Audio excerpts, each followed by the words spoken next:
Welcome to the latest edition of the Omni Talk Retail Ask an Expert series. I'm your host, Chris Walton. And I'm Ann Mazenga. And we are the founders of Omni Talk, the fast-growing retail media outlet that is all about the companies, the technologies, and the people that are coming together to shape the future of retail, or as we like to say, Ann, the media organization that focuses on tomorrow today. Yes. And today, we have a very special event. Wouldn't you say, Ann?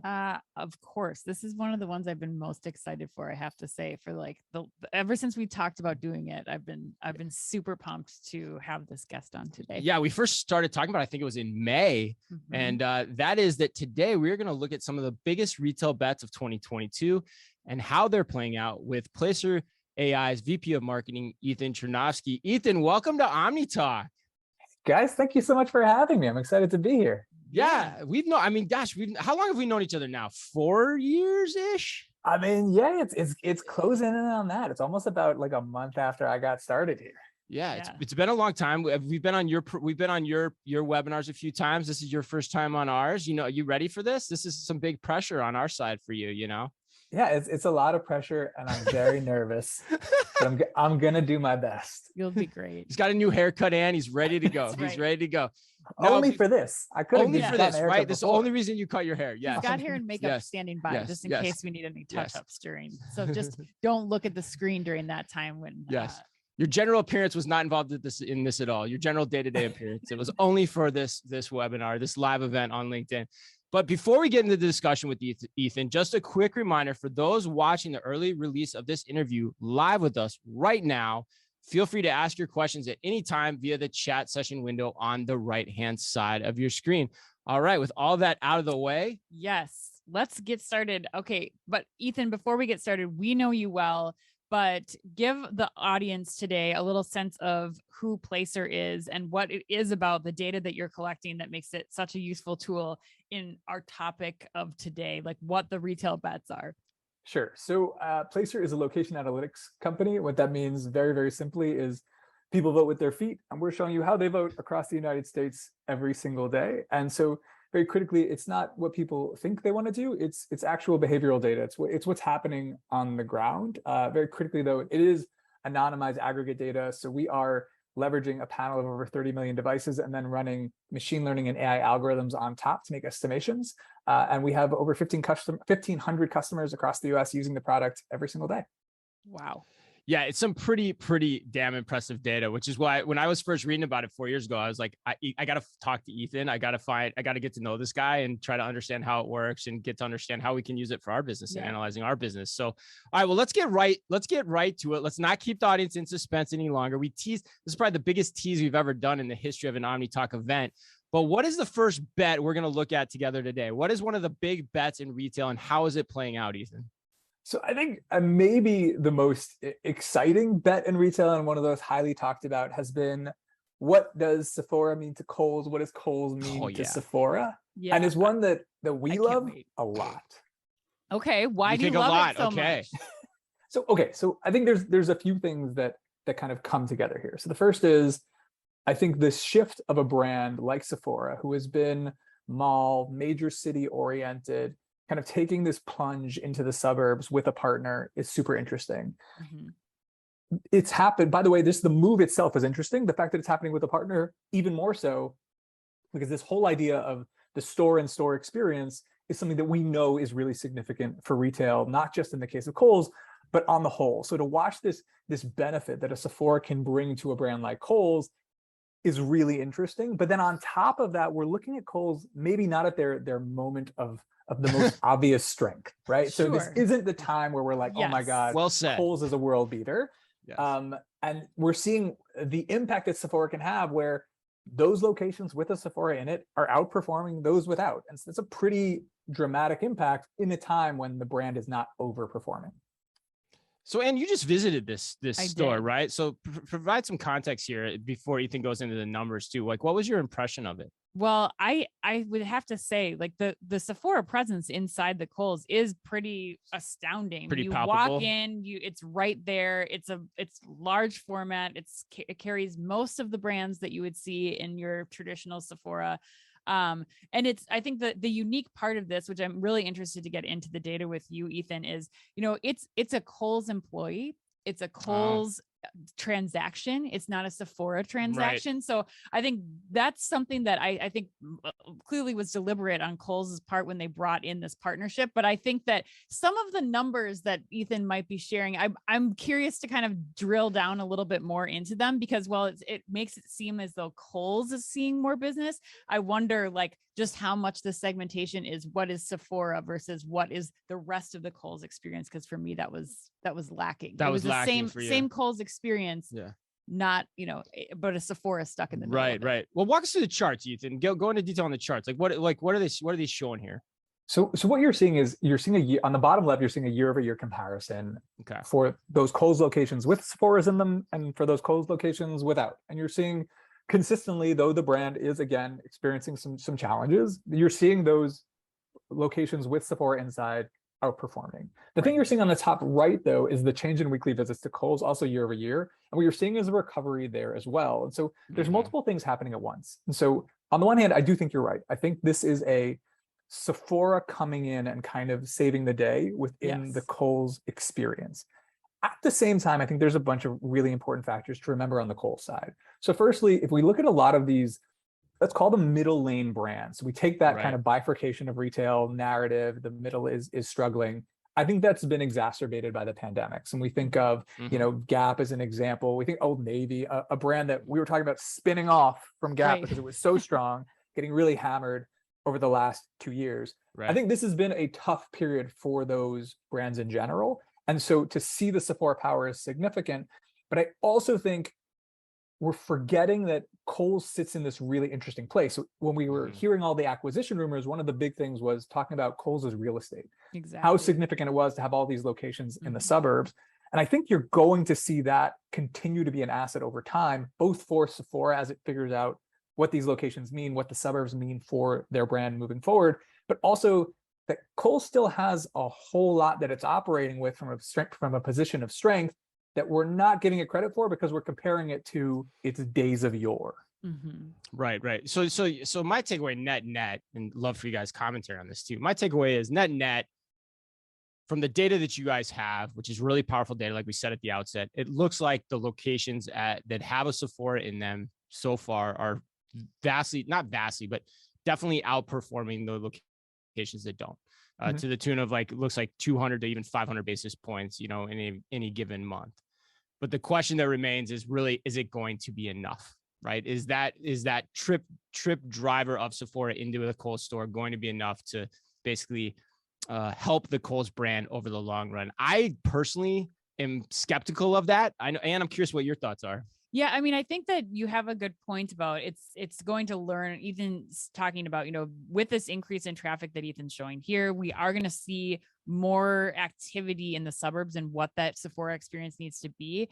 I mean, it is already in a lot of the major malls too that are already in the suburbs. So I think that it's how much does that location being quicker to access, which you do get with Kohl's, and not, having to go through an entire mall experience. How much is that going to impact this? And then I think especially around the holidays, waiting to see what are the other purchases that you're trying to accomplish or get done while you're in that Kohl's store. And is that enough to kind of bolster this as a welcome back to Kohl's? Let's re-experience Kohl's in this new plus Sephora world. The Kohl's you used to know. Yeah. Right. I don't know. I mean, I still think it seems like a great move for Sephora. Yeah, for sure. From a distribution perspective, but I question the long-term, the long-term impact of this for Kohl's itself, because Kohl's problems are just so structurally endemic to the issues. Like you're saying, they're in the middle, they play in the same products that everyone else does. It's just a really competitive space right now. So Ethan, why don't you have the final word on this, and we'll go to the next bet. Yeah, it's good because then no one can disagree with me, which is great. But I think the big things to remember about Kohl's is, one, how important brand is, and think about the conversation we were having about Macy's, just again a year and change ago, of oh, goodbye Macy's, it's all going away, and then how much differently we think about them just a year or so later. I do think Kohl's has that same level of brand awareness, but also I'm a firm believer that the middle is actually the most exciting place to be in retail. And it's because of the lack of competition. And we'll talk about this a little bit later with one of our other bets. That's the tease. But value lane is super, super competitive. the luxury lane is super, super competitive. You can rattle off names of really strong performing brands in both those spaces. I think the middle is more complicated. The middle forces you to understand, like my perfect example of the middle, and I know there's those who will disagree with this, but is Target, right? Yep. Target knows I can sell an iPhone, which is absolutely not the cheapest device. I can sell, I can have Casper mattresses within my stores and sell those, Right. but my customer still wants to save on socks. And so it's a degree of nuance that you need to have to understand where people want to spend, where they're looking to save. But I think operating that lane with that level of reach, with some of these ideas, that's why Sephora is so interesting, because it's upmarket compared to Kohl's. And so I think that growing understanding of what the middle means. And also we need to remember that I think it was June through February 2019 through the start of 2020 pre-pandemic, Kohl's was seeing consistent year-over-year visit growth. So they were in a good position. The pandemic hit them really hard. I'm not ready to count them out. I really like some of their strategic decisions, and I'm excited to see what they do.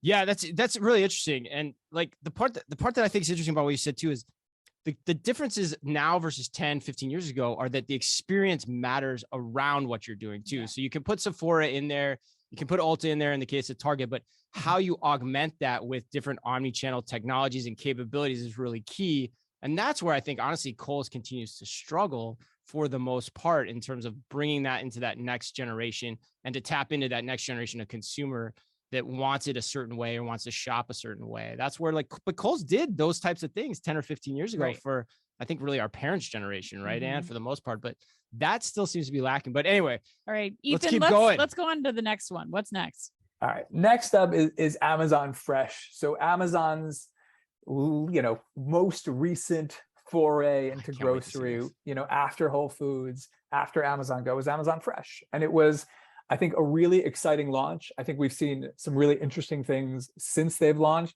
But I think most importantly, there's this potential lane ahead for Amazon that, as someone who wasn't the biggest believer in their grocery push a few years ago, when I started looking at the Amazon Fresh data, I became a huge believer in what Amazon can mean in the grocery space. Okay. Why?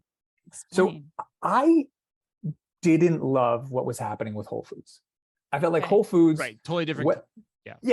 It doesn't necessarily connect with what Amazon is. And so to try and Amazonify, so to speak, a brand that was, whole paycheck, that was more expensive, that was more kind of high end, wasn't going to fit. And when you look at something like Amazon Go, you're like, oh, this makes perfect sense. It's quick, it's in and out, it's easy, it's speed, it's convenience in an urban area. That's Amazon. Then you look at Amazon Fresh, and Amazon Fresh, when they launch, whether you look at California, Virginia, Illinois, they're not competing with Whole Foods. They're not competing with Trader Joe's. They're competing with value-oriented grocers in those areas, which is where convenience and speed and efficiency and cost comes into play. And so now you think about what the potential is, that Amazon Go is this perfectly situated, entity for the urban environment. Get in, get out, get a few things and move on, where their technological advantage becomes such a key part of the speed they're looking to provide. Right. Amazon Fresh becomes this real Amazon feeling entity that is focused on saving money, that is focused on speed and efficiency within the grocery space. And then there's the potential for Whole Foods to go back to being more of what it was, which is a little bit more high end and connecting with its type of visitor. I think that, to end this long ramble, like Whole Foods was really heavily affected by the pandemic, but a lot of it's because of who they were was not situated for the pandemic environment. And our example is, it's like being 6'3" sitting in coach on an airplane. It's great to be 6'3" almost all of the time, except when you're sitting in coach. So if I'm urban oriented and cities are getting hit and I'm more expensive and prices are becoming more, people are putting a premium on it, and I'm kind of part of the grocery visit, I'm not your main grocer for many people. My visits per visitor are lower than others. That's going to all come back to hurt me in this specific environment. But if I'm Amazon and I have these three entities to bring to the market as kind of a comprehensive approach, I think it's pretty darn, exciting. Yeah. Ethan, I agree with you. You know what else I find interesting too is that, we have conflicting information. Like, I think we saw earlier, like in the markets that you guys put out some data, in the markets where Amazon Fresh has opened, they've started to steal share from other regional grocers like you were talking about. But what's interesting to me is of the grocers that we've talked to, they people are like, I like to call attention to the people who are reporting on how terrible and cold the experience is in Amazon Fresh, and that they're like going off of that. And I wonder what's going to happen, because I think a lot of grocers are pulling back on like, well, we're the hometown grocer, we're the regional player, everybody knows us and loves us, and we sponsored the soccer team. Like, okay, that's great, but I think what Ethan is pointing out here that's very important is that speed and convenience and quality comes into play here. And when you start making that experience, all of those things faster, cheaper, and more convenient, like that's going to change a lot of what we're seeing here. And I can't wait to keep watching this with Ethan, because I think we're going to see some significant shift and increase in traffic to those stores. I agree. And the two things that you guys each said that really resonate with me is, don't poo-poo this because of their first few years with Whole Foods, because that's a totally different thing, totally different experiment, totally different business plan, business model. And don't poo-poo it because it's new. Right. Just because you haven't seen it before and you've never walked into one and you don't like it, it's like year one. Like, they have time to develop it, change it, augment it. And that can mean a lot. And so you shouldn't be quick to dismiss this. But I'm curious too, Ethan, what are you seeing in the data? Like, what's the data showing here? So, I mean, the data is really interesting because it shows, first of all, there's with every launch, almost across the board, you see this first 2 week surge of visits. Everyone's really excited. And then they kind of balance in. And when you look, all of a sudden you see what Amazon Fresh's role is. It's competing with these regional grocers. It's generally not the more high-end ones. It's aiming a little bit lower in terms of market. And it's finding this consistent visit mix where it's part of the grocery routine for these audiences. And that's really significant. And overall, visits are clearly going up because they're expanding. But those average visits per venue are doing pretty well. And let's remember, grocery in general is seeing a hit year over year, because of, not because grocery is doing badly, but because of the peaks it hit in 2021. And so even these declines are fairly minimal within an environment where most brands are seeing declines. But I want to touch on something that Ann said I think is really important, of people being kind of scared. And I do think there's this general fear that Amazon creates. And on the one hand, like, I get it. And I think it's good because it's pushing a lot of grocers to think differently and think more innovatively and about what they can provide to their customers. But on the other hand, it's not coming to kind of take everything away from you. If you are good, you know what you do and you know what you mean to your market, and you're able to provide that value, that local understanding. I mean, again, I think it's less about sponsoring the baseball team, though I'm sure there's value there too. But I do think understanding these local markets is so important, what you bring. And I know it's like a silly example, but it's one that we kind of love. You know, I was in Hollywood, Florida before Passover one year, and the local Publix's had this Passover pop-up. And it was a great way to pull in that local community, which happened to have a big Jewish population. If you had run that same pop-up in the middle of Des Moines, Iowa, I don't think it would have been as successful. But that local knowledge, the local understanding, the feel for the market, the knowledge of what's going to get people excited, what you can do, I do think that is the advantage that sits within that regional grocer. And I think there's huge opportunities to have this environment where multiple players succeed. I just think Amazon's offering overall is going to be one of those successful players. Well, and your point being pay attention. And your point being here really is pay attention, particularly to what's, I believe, on the right-hand side of the screen, given the zoom effects that are happening to me right now, but the right-hand side of the screen, because that line is steadily moving up. That trajectory is steadily up. Pay no attention to what's on the left-hand side of the screen. Could be a little misleading because there's a lot of noise in those numbers, year over year. But the point is they continue to grow. I think they just launched their 43rd location, if I'm not mistaken, of Amazon Fresh last week. They're probably gonna open up another one between now and when this airs. But that's kind of what you're saying here, right? Yeah, I mean, it's a powerful entity. And I want to call back to also what you said. You talked about kind of Whole Foods and don't overemphasize it. I think in fact, there's a way to emphasize it to the positive. Let's think Walmart and Jet. Walmart acquired Jet, and it was this huge acquisition within the retail space. When was the last time you were shopping on jet.com? Yet, are we all in agreement that Walmart is much better at e-commerce as a result of that acquisition? So I think this isn't saying that Whole Foods is going to go away, but I think sometimes a misstep actually leads these brands to a much stronger place over time. Right. And we can attribute too much to one move versus another psychologically, probably more so than we should. There's a bias to do that. And you see that all the time in the media and in how people talk about this on social media. All right, let's go to the next one, Ethan. The next one for us is something we've been really excited about for a while, which is retail media networks. And by this, we mean kind of the growing recognition from retailers that their store is not just about selling product. It is obviously the core goal, but it is also about enabling other services. And one of the big ones that we are hearing about more and more is media value. So what is the impact that I can make by having a digital sign that shows your brand when you're in my store? And I think we've been talking about this so long in the online context that we forget that there is this huge application offline, especially when you think of the greater levels of intent that exists with a physical store visit as opposed to an online website visit. Well, and Ethan, tell us a little bit about what we're looking at here in these charts. Like, and especially when you talk about people voting with their feet, like I want to dive a little bit more into retail media networks and how Placer is able to kind of gather this data around how it's impacting in store. Because you're right, we hear a lot about how things are impacting digital grocery, but like what happens when I've walked through the threshold? Sure. So let's think. We talk about a lot about, I think online in general, when we think about omni-channel, we think about the physical store visit as a given, and then we talk about all of these amazing things that online has brought, and they are amazing. We think about social media, we think about online visits, we think about engagement, we think about impressions.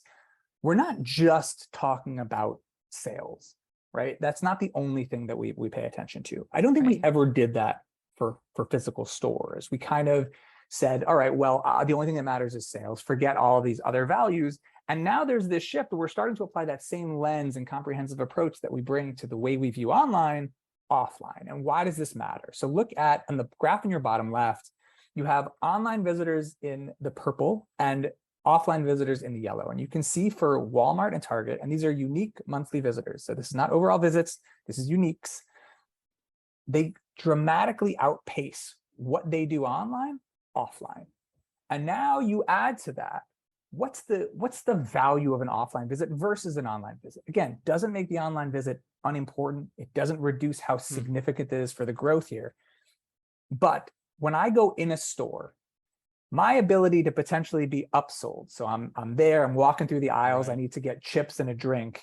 If there's a really exciting cookie ad, yeah, I'm gonna be swayed. There's something about being in the store and getting that last bit so close to the point of purchase that's really exciting. And it's, we think about, the value of like search engine optimization was capturing intent. When we think about the intent that comes with a store visit, it's a really significant play, and it gives a lot of retailers, especially those with a large footprint, a lot of value. And add to this the ability to kind of segment audiences. So I can look at retailers in a fundamentally different way. So take Dollar General, one of the strongest retailers. If I take Dollar General and I say, all right, I want to look at Dollar General not by CBSA or DMA. I want to look at Dollar Generals by where there's a lot of cross-shopping with Walmart. Is there an ability to then hyper-target those audiences, those locations that are going to reach where I have that crossover? If I want to look at Dollar Generals in towns under a population of 100,000, I'm hitting a very unique, specific market. And as a CPG company, it allows me to get really refined in the way I bring my products to market in the offline environment. So you're saying that's essential. So that's the time with the retail media network. Then if I'm to connect the dots here, is really it's the business case of not just getting more money, ultimately for the retailer, but it's actually what it's enabling you to do strategically by targeting different populations of people to this behavior proclivity that they're showing, which is, a great online shopper is also going to be an even better in-store shopper. Yeah. So what you lose with the cookie and the kind of the tracking online, you're gaining with a different ability to segment offline. So even if I look for certain types of products, I'll give you an example. There is, you think about how do we bring products to the right markets? One of the really interesting things is understanding where the right audiences are. So let's take an example of, I have a product that focuses on people above the age of 45 to 60. If I can use census data and trade areas to understand where those individuals are those audiences are over indexed, right? I can bring those products to those places and help ensure that my product mix is ideal for that audience. If I can do that, then as a CPG company, I can also say, hey, you have digital signage within your store. This is a market I want to talk to. This is where I'm gonna focus my attention. So it allows them to bring a lot of the approaches that we're working online offline with great effect, because what some of the elements we never had offline was that individual understanding of the user. So again, that cookie, understanding who I am, where else I visited, that's something that you can do in a hyper-targeted way online. You can't do that offline, but I can start thinking about these retail networks, who they reach, and then leverage that as a way of bringing something similar to the physical retail world. Yeah, either as a gap closer or, as to your point, the actual in-store digital media as that continues to grow as well. And Ann, I got to think, I mean, we've been talking about it, and having attended grocery shop, the retail media networks were everywhere. Like, I mean, you couldn't get enough of them. Like, it was the topic du jour at the show. One of the topics du jour at the show. It makes sense though, given exactly what Ethan's talking about. I mean, before, as a media company, or when you're buying media, you're going off of general data, and like the fact that retail media networks haven't been something that we've pushed forward, or that retailers haven't seen the opportunity with sooner, is kind of surprising to me when you look at now all of that rich customer data. Everybody shops, especially these larger retailers like Target and Walmart and Dollar General, like Ethan's showing here. Like, the amount of data you have about those individuals is getting to be so finite and so valuable. And it never was, you just never had that at your fingertips before. It was only online. So I think it makes sense that we're seeing this huge surge in the investment of time and resources into retail media network. Yeah, and it's cool to think about it that way. And I love your point. Everybody shops too. That's true. Everybody does shop. It's like not everybody's a Nielsen household. I hate to break it to you, and that data is slightly skewed. Right. So, but everybody does shop fundamentally. It's just something I've never thought about. I love it. But all right, let's keep going. What's the next one, Ethan? I mean, I'm gonna be rude, and I'm gonna shove on one last point, because I really like what Andrew said by bringing up Nielsen. Of like, we've classically thought about markets from that Nielsen perspective, which is there's this core group, we make our estimations on top, and we're able to be pretty darn accurate and drive our reach in that way.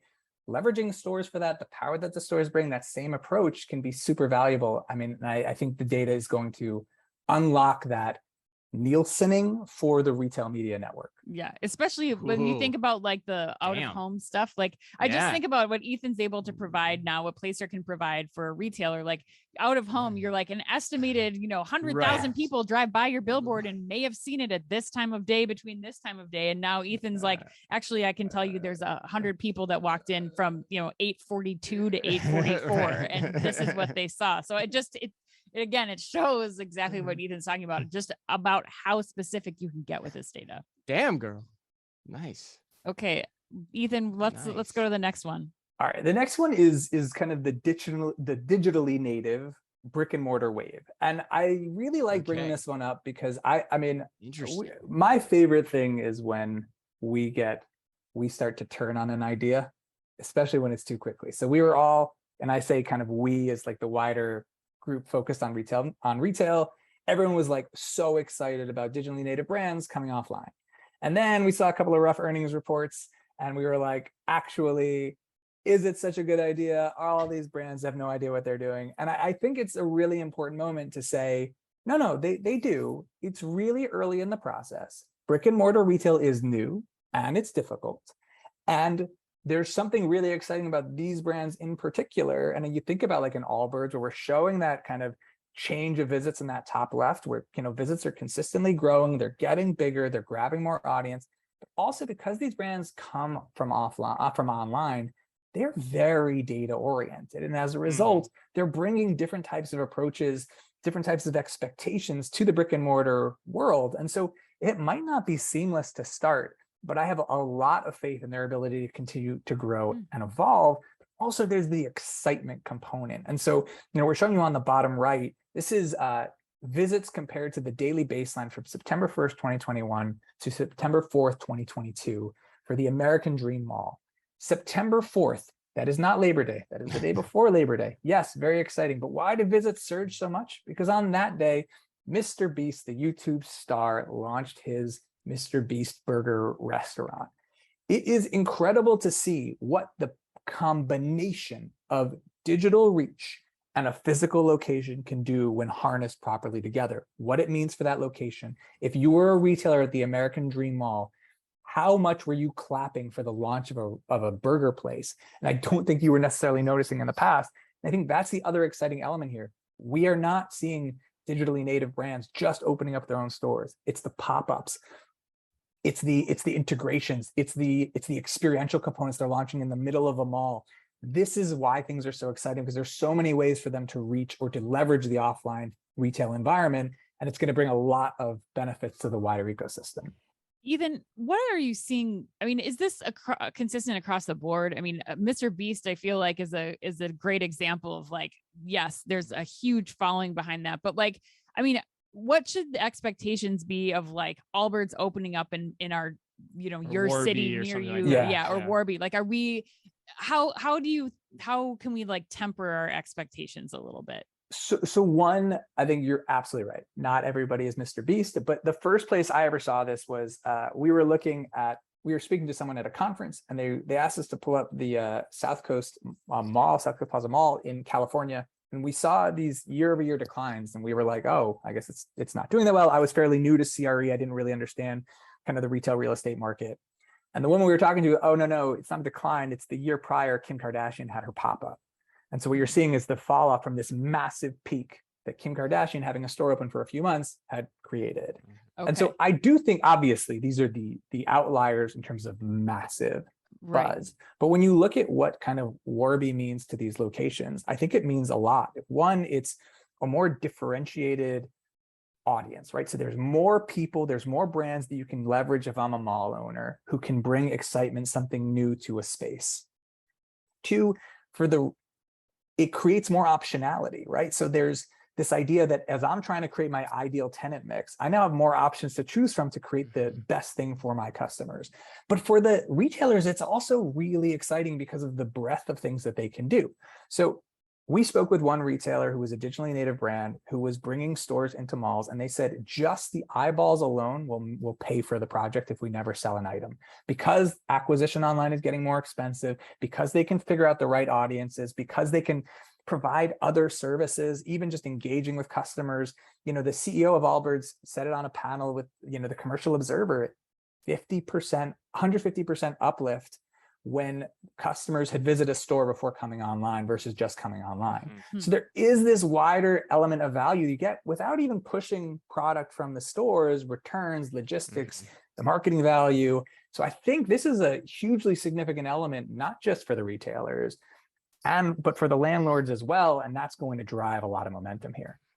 Yeah, which goes back to the same point you said with the retail media network too. The same phenomenon is going to happen for these stores when they open their brick and mortar presence. I don't know. I'm kind of more tempered on this one. I think that's what I'm getting from you too. Is like, okay, yeah, it makes sense. You're a brand. There's going to be more physical retailers. There's going to be more digital retailers. They're going to try to figure this out. To me, it just comes back to who are you as a retailer? Like, are you a retailer? Or are you a brand? I think there was a lot of digitally native companies that went into physical retail, guns a blaring, and they're like, oh crap, we're actually probably better served going wholesale and distributing our products to other retailers. Mm-hmm. And that's where you start to see the fallout. But yeah, it'll be interesting to see like Allbirds, Warby. I think the key here is just give it time, right? I mean, we're a couple years into this. Let's give it some time. There's going to be other players that enter the space in a similar way. You know, Wayfair's another one that comes to mind that they're thinking about trying to do this in a new way.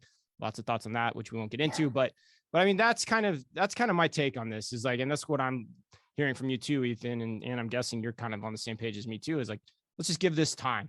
Like, and not every digitally native is the same color. Like it's not, every brand is not the same color, and they're not the same horse or the same color. And we've got to figure that out.